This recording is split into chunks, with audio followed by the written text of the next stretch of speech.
Hey friends, I'm Michael Kingswood, and it's story time. Specifically, Story Saturday. Didn't do any streaming this week because I've basically been behind all week. Running from one thing to the next, struggling to catch up. And I'm finding this afternoon streaming thing is just starting.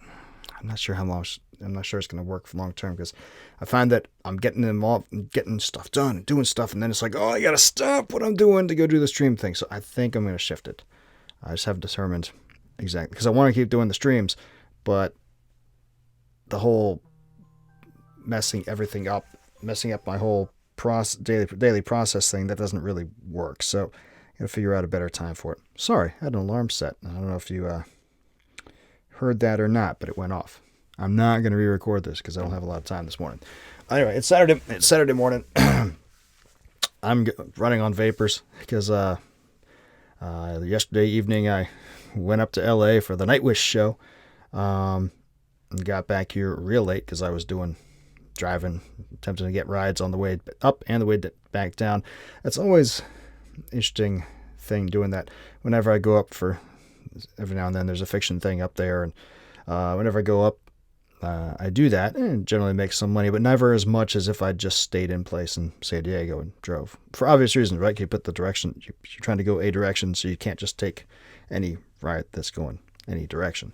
And if you put the filters on, that limits what you can get. Anyway, not going a lot of sleep, and I got a lot of things to do today, so let's get right to it. This week's story is story 17 from Stories from the Great Challenge. It's called Miss Melody and the Elf Spa. And you recall Stories from the Great Challenge, the awesome collection of 52 stories that I wrote in the span of a year. One story a week. And I'm sorry, that's Miss Melody and the Elf Spa is story 16, not 17. Not sure why I thought 17 there. Anyway, written by me, read by me. It's a cool Portal fantasy story. Think you'll like it. Enjoy. I'll talk to you on the other side. Steph ran her left hand through her hair and wished she hadn't cut it short the previous week. She hadn't realized how much just running her fingers through it and then being able to give it a little tug, just a little, was soothing when she was irritated or upset. Now there was barely enough to get a hold of at all, and she really needed some soothing. She felt the frown digging furrows into her cheeks and tried to will herself into a smile, but that just made the frown deeper. Images of the confrontation with Jenny at work and embarrassment over being called out so harshly and so publicly kept running through her head, and her mood just grew more dark. She wanted to say she was stalking down the concrete sidewalk of 3rd Avenue, her light whitish-green jacket zippered up tightly against the late afternoon drizzle that had begun shortly after she started to walk. But she wasn't stalking. She was fleeing. Brushing past hundreds, thousands, of faceless and nameless people as they too navigated the walkways of the great city around her, oblivious to her, and her returning the favor. Splashing through puddles below each curb as she crossed the streets, the leavings of yesterday's stronger rainfall. Trying not to notice the smell of exhaust in the air that overwhelmed the natural odor of moisture that she used to find so pleasant when she lived out in nature instead of in an artificial jungle of concrete and steel. Paying no attention to the car-rattling Uber bass as some gangster wannabes drove past in an old Eldorado that had been painted bright yellow with red lightning bolts down the side. Simply fleeing, and lost as she ruminated and got more angry at Jenny and at herself. Steph lost all track of where she was, and it didn't matter. She wasn't going anywhere, just walking to get away. But you'll just have to go back there again tomorrow, the little voice in her head said. She snarled inwardly, feeling the frown turn those furrows into canyons on her face, and told the little voice to shut up.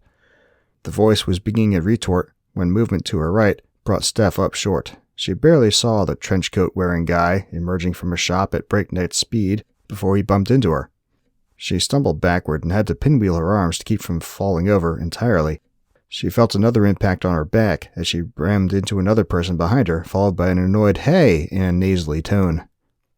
The guy who ran into her, tall, dark, and handsome, of course, barely spared her a glance. He just grunted and said, "Watch where you're going." Then he pushed his way through the flow of pedestrians and vanished from sight.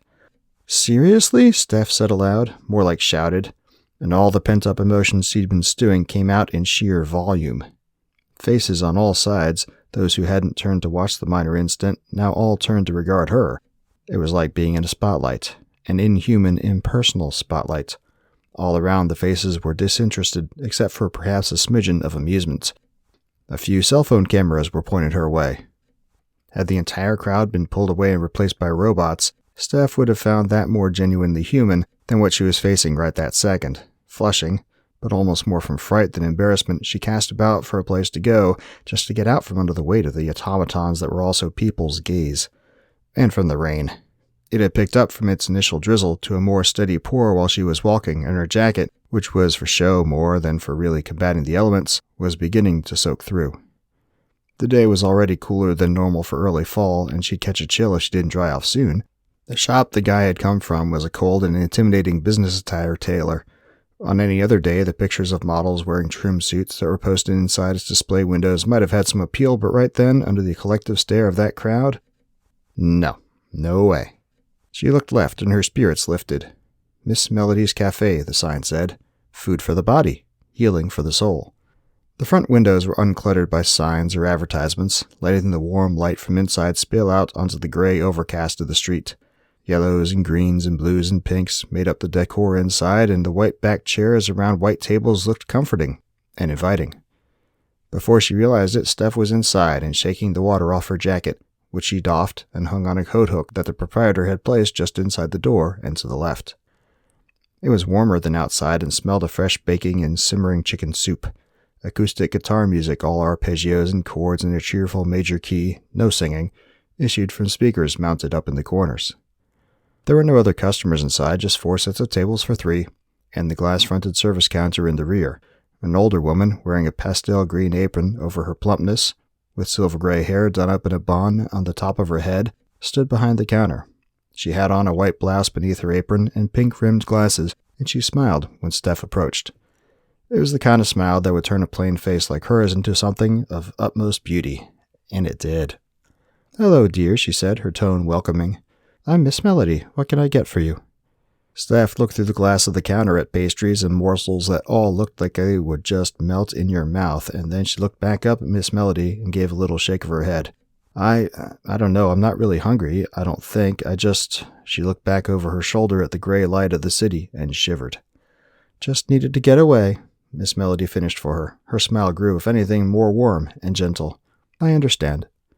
She turned away and stepped a pace back from the counter. A few moments of exacting movement, and she turned back to face Steph, steam rising from a white and blue porcelain teacup sitting on a saucer. She held it out toward Steph. "Here, this will be just the thing." Steph accepted the cup and saucer, and somehow got the feeling something momentous had just occurred. She wasn't sure what, but it felt like the cup had more mass to it than it should have. But when she looked within, she just saw yellow-brown tea with a small slice of lemon floating in it. She inhaled the rising steam, and the fragrance sent a warm feeling through her entire body. She lifted the cup to her lips and sipped. Heavenly. Steph let out a little sigh. "That's great," she said.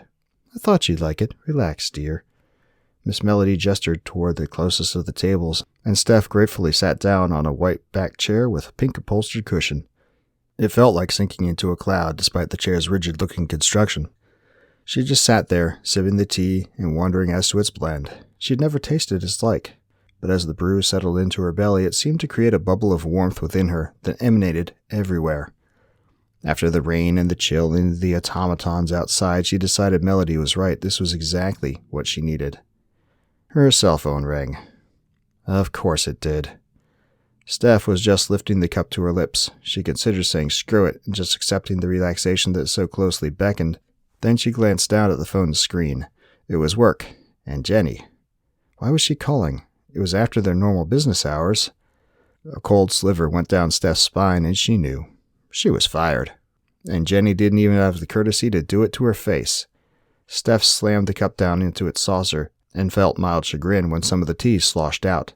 That paled beneath the anger at the affront that Jenny was shoving at her. She snatched up the phone and snarled into it, "Jenny, you—" But it was dead. She had waited too long, and the call had gone to voicemail. Yep, sure enough, the phone chirped a second later, and the waiting voicemail icon appeared on her screen. Steph considered just deleting the damn thing and getting back to her tea, but then she noticed the time. It was late. Very late. And she had to meet up with Gwen and Stuart. They were supposed to see the new show together, and now she'd barely have time to get home and get ready. Damn it. She had ruined everything at work, and now she was going to ruin the night out that she'd been looking forward to for weeks. Biting back something that she wasn't sure would be a snarl or a sob, she pushed the chair back from her table and picked up the saucer and cup. Miss Melody was looking at her with concerned, sad eyes when she returned to the counter and placed the cup down on top of it. I didn't realize, Steph said, for some reason feeling like she owed this woman, a complete stranger, an explanation. I have to go. Miss Melody just looked at her for a moment. A soul needs time to recollect itself. Can't always be rushing around. Yeah, well, Steph shook her head. What do I owe you? Miss Melody shook her head. First visit is on the house, dear. Here. She reached to her right. Steph hadn't noticed it before, but one of those little stand-up calendars where you could pull off a different page for each day was sitting atop the counter. Miss Melody pulled off the day's page, and Steph blinked. For a second, she could have sworn she saw a series of little flashes, almost like little golden sparks, as the paper pulled free of the bonding that held it in place. Miss Melody held the calendar page out to her, and Steph accepted it. The date and day of the week were on the right, in an elegant cursive font. On the left, Steph sighed at the image of a glowing sun shining down on a peacefully still lake, with flowers of every color growing on its banks, and a woman swinging in a hammock between two willows, while off in the distance a unicorn trotted along, an elegant-looking figure in green robes astride the steed. Beneath the picture, warm light and pleasant springs was written in golden text. And then, beneath that at the bottom, the cafe's address. Something to pick up your spirits, maybe. Steph looked back at Miss Melody and tried out a smile. It almost worked. But she appreciated the gesture, however impotent. Thank you, she said, then she turned for the door. As she pushed the door open, it made a little belly chime that Steph didn't recall from when she entered. She glanced down at the calendar page still clutched in her hand, and again she saw little golden sparks, this time flowing all around on the page. What the? She said as she stepped across the threshold. A brilliant flash of golden light. And then she was somewhere else. Warmth flowed through her, the kind of pleasantly moist warmth that's comforting without crossing the line into excessive humidity. Golden light was all around her, and she felt a momentary surge of panic that faded beneath wonder as the light receded and she was able to look around. She stood atop a grass-covered hilltop, looking down toward a perfectly circular lake of crystal-clear blue water. Golden sunlight from directly overhead reflected from the lake's surface like a beacon.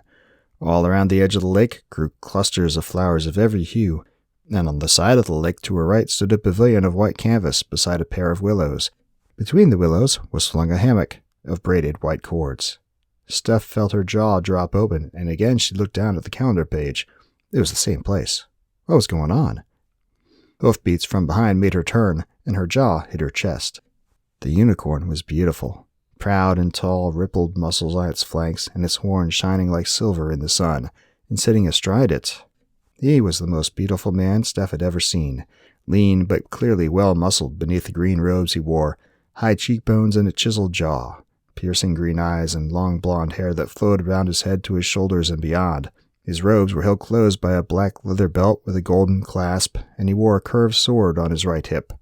He rode bareback, and when the unicorn reached Steph's side, he slid from the creature's back with such fluid grace that it took her breath away. "My lady," he said, inclining his head to her. As he did, his hair parted, and she saw that his ears were pointed. A thrill of excitement swept through her as it clicked that he was an elf, right out of Tolkien. "We are pleased you can join us," he continued, and smiled at her as he straightened and met her eyes. "May I assist you up?" He stepped aside and gestured toward the unicorn. Steph looked at the animal uncertainly. "I don't think it'll let me ride. I'm not—" She coughed, embarrassment flooding her cheeks with color. She gave over, trying to say she wasn't a virgin, and just spread her hands.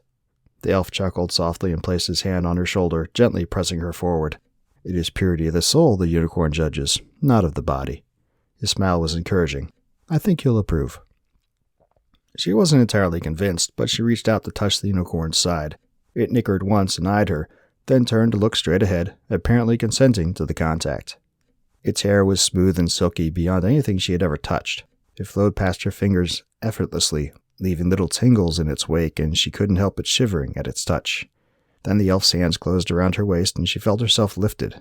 A moment later she was sitting side saddle, but without a saddle, atop the unicorn, and the elf smiled up at her.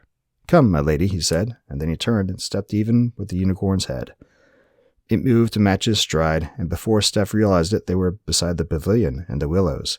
The elf helped her down, and she turned to see half a dozen of his kin stepping out from within the white fabric of the pavilion. They were all maidens dressed in white gowns. Some were darker than others, but they were all beautiful enough to make Steph feel like a weed among roses. But the elf continued to smile gently at her. Again he touched her shoulder, and he gestured toward the emerging maidens. "These ladies will see to your needs," he said. "Bathe in the waters. Take your ease. Restore yourself." The elf women moved forward toward her, and Steph found herself stepping forward to meet them. She paused, though, and turned to see the man leaping up onto the unicorn's back seemingly without effort. "You aren't staying?" He shook his head. "I have other duties, but you will see me again when the time is right."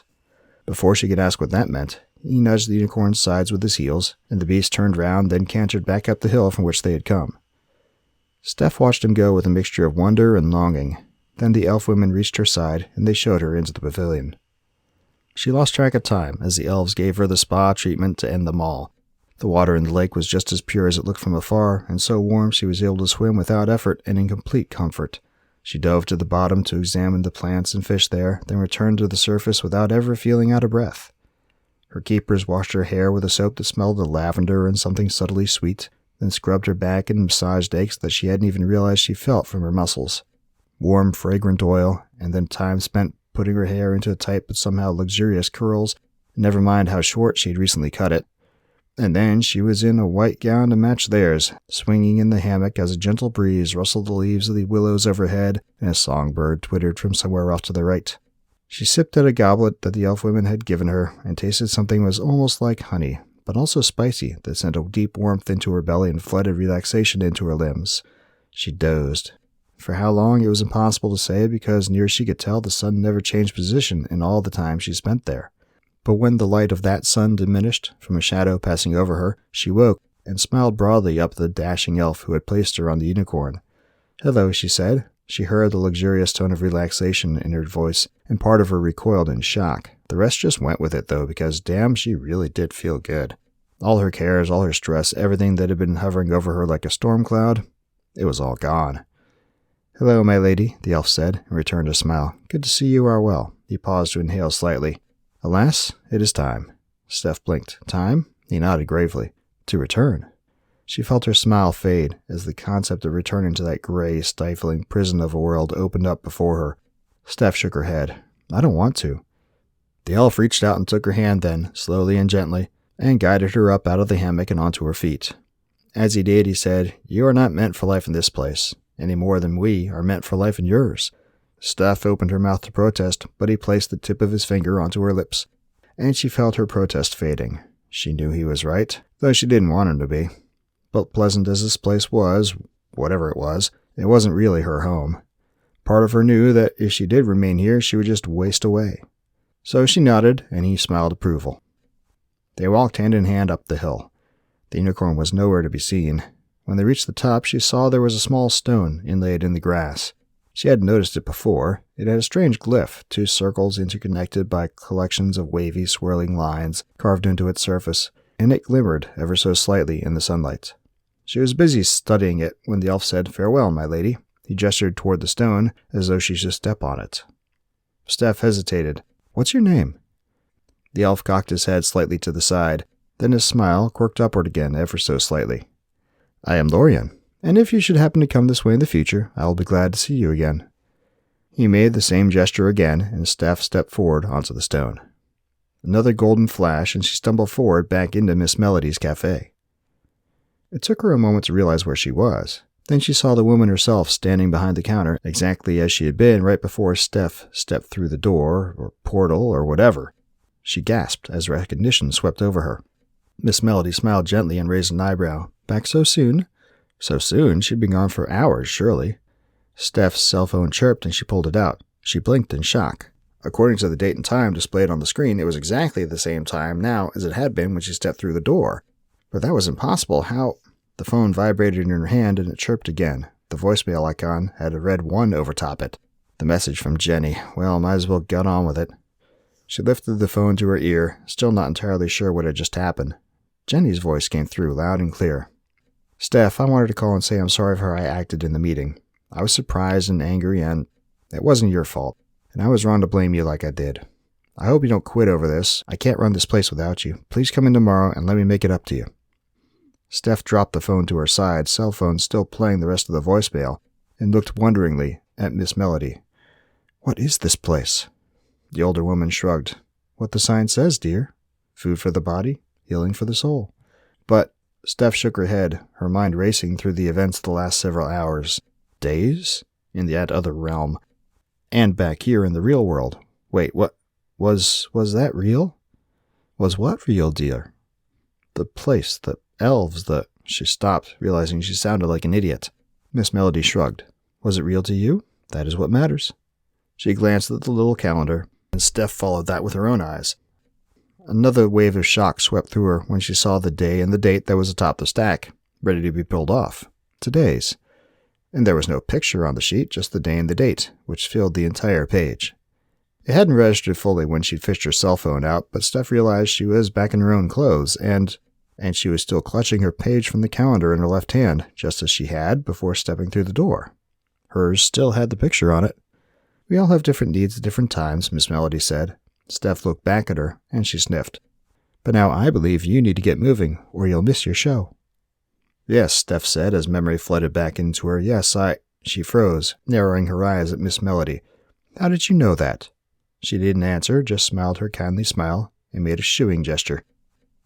Steph knew she was right. Now that she was back, time wouldn't just stop and wait for her, and her friends were expecting her, so she nodded and turned back to the door. She paused with her hand on the door's handle and looked back. It won't... She didn't quite know how to ask the question. Miss Melody shook her head. Another time, perhaps. So I can come back? Miss Melody gave a little shrug. If you have need. We are always here for those in need. Somehow the grayness of the street outside was less bleak than it had been before she went inside. The people were less robotic, the city less oppressive. She breathed in the air and couldn't smell the exhaust the way she had before. She felt 100% better. With a start, she realized she hadn't said thank you. She turned to go back inside to remedy that and stopped. Where Miss Melody's cafe had been, there was a 7-Eleven. What the? She looked back down at the calendar page in her hand. It was just as it had been, except for one thing. The address at the bottom. She hadn't really paid it attention earlier, but she could have sworn it had been the street address she had entered. Now it read, wherever needy souls are located. Despite the weirdness, the absolute insanity of it, Steph found herself smiling. Looked like there was something looking out for people after all. As she turned to hurry down the street toward home, and then her evening out with her friends, she had a bounce in her step that she hadn't had in years. Okay, so there's the story. Hope you like it. I think it's a fun kind of portal fantasy. And spoiler alert, we'll come back to Miss Melody a few more times during this collection because I just kind of liked the concept. So we'll keep on doing that. So you'll see more of her as we go on. Not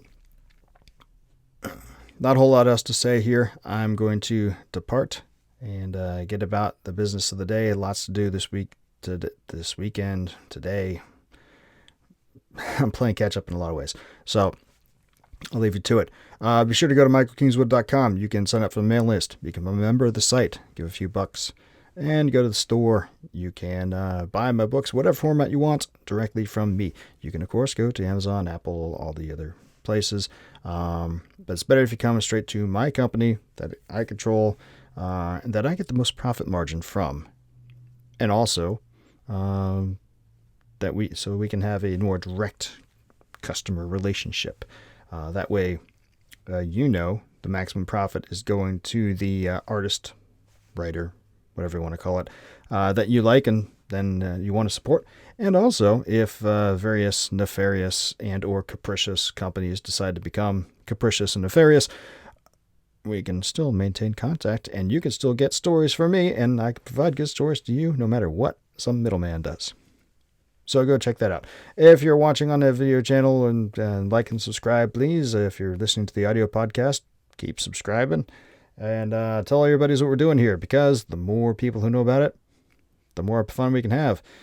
And the more profit. Anyway, thanks for tuning in. I'll talk to you next time. I'll talk to you Monday. I haven't figured out the new streaming time. I may just push it till later in the evening. like 9:30 my time, just because I'm for certain have nothing else going on during that time, because all the business of the day is even getting kids back from their late night things is done. Only problem with that is on Fridays I tend to start driving. I don't know. We'll figure it out. We'll probably push it to later, but I'll let everybody know. You'll know because the streams will start popping up at that later time.